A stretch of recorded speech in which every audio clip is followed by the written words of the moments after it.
Do you ever wake up in the morning and for those first few blissful seconds, everything is right with the world?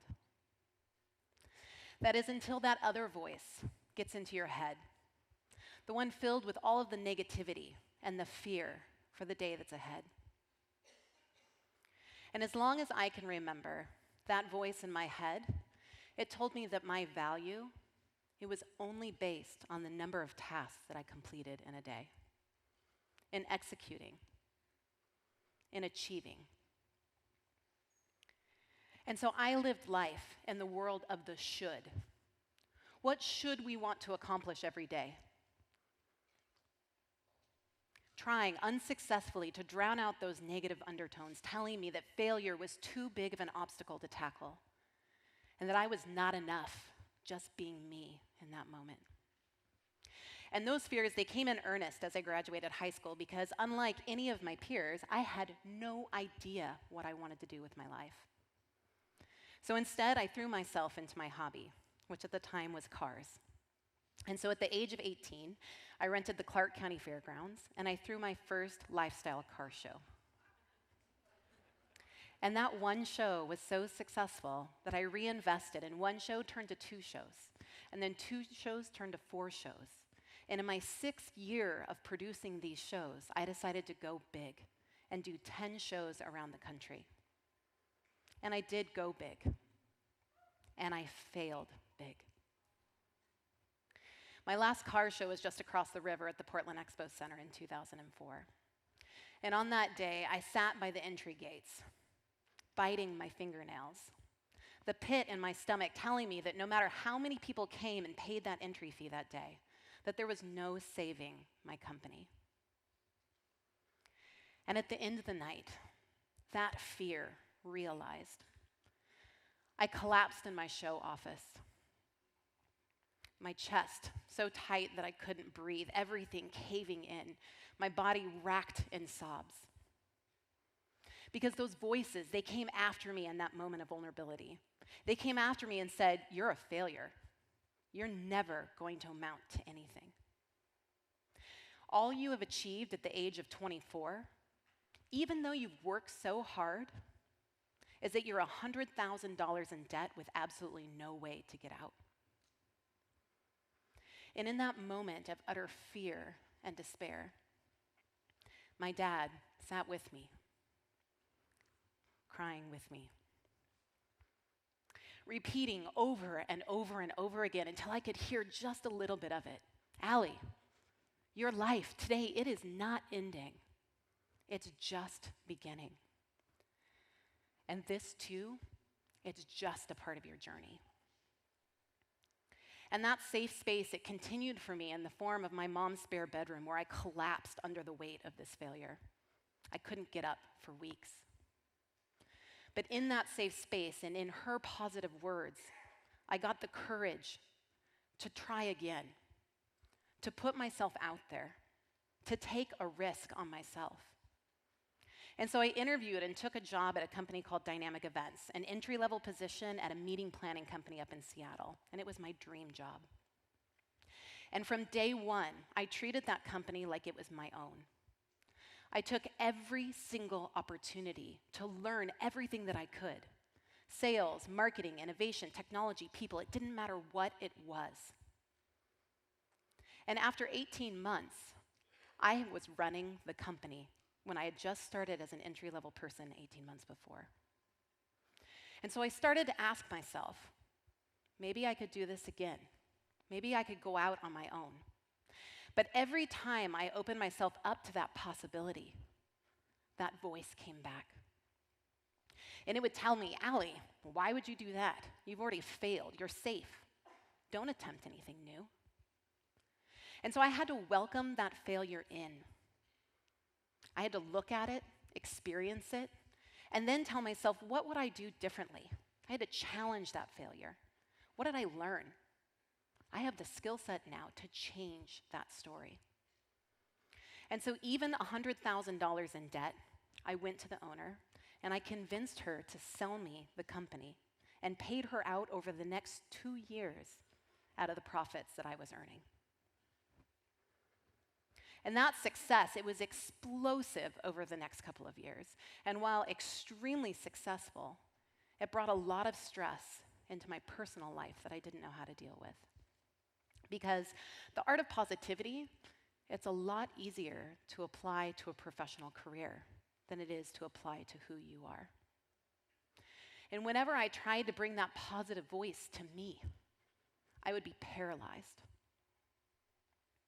Because the questions of, do I start a family? Do I measure up in this world just being me? Those to me seem like the ultimate opportunities for failure.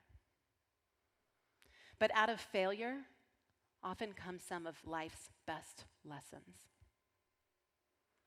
I was 2 days into labor with my firstborn baby girl, Gabby.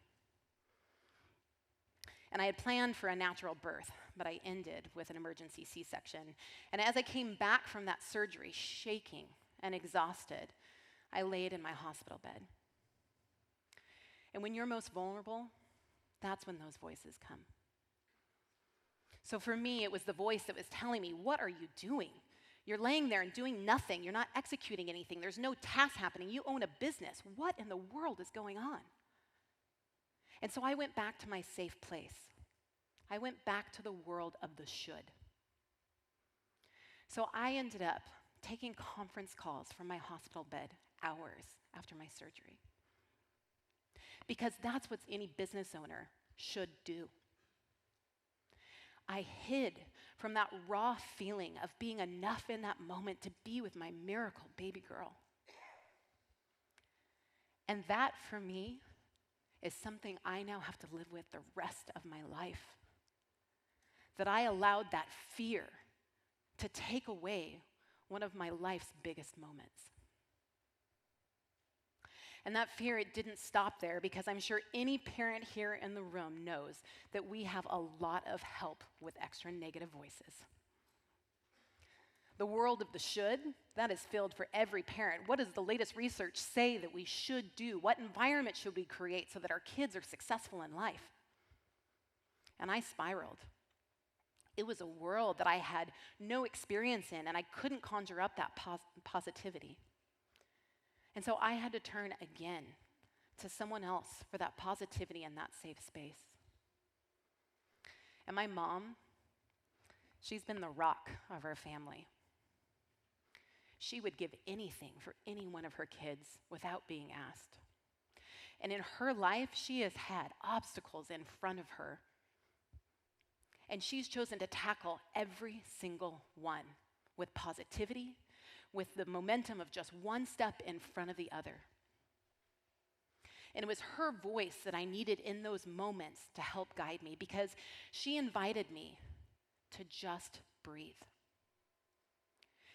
She invited me to welcome that failure in, to feel it, to fully experience it, but to resist any urge to do anything about it, to just be present. And that practice, that skill, both personally and professionally, has allowed me to accomplish things that I never thought possible. And I was grateful for that skill over the last couple of years as I went on to take on venture funding for my company. Out of my meeting planning days at Dynamic Events, we had been planning and managing some of the world's largest technology conferences. And as a part of that, I saw what technology could help do for people. So I decided to build software that would help our own team scale. And as I saw them using that, I saw that there was a market opportunity so big because I could help so many people. And so I decided to split it off into its own company. But I needed to grow the company fast. But I didn't know how to do that. And so I looked into raising venture funding to help support that. But again, going into something that I had no idea what to do, those voices came back. What are you doing? You're going to fail. Stay in your safe lane. You've got this path now. And so I tried to do research that could help me build up that courage. But when I did the research, what I found was depressing. Because 92% of startups fail.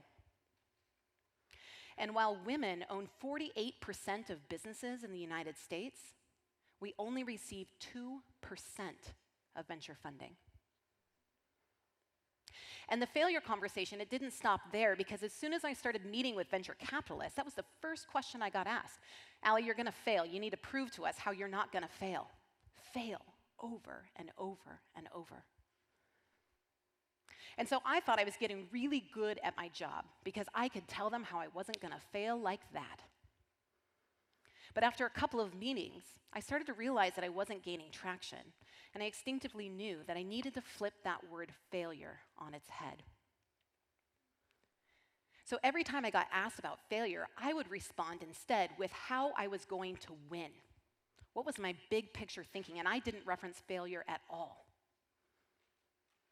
And only later did I realize how powerful that flip of words could be as I went on to raise over $10 million for my company. Harvard recently did a study, and what they found is that startups are asked two different types of questions when they're raising capital. The first is a prevention-based question, focused all around failure, and the other is a promotion-based question, which is all big picture thinking and how you're going to win.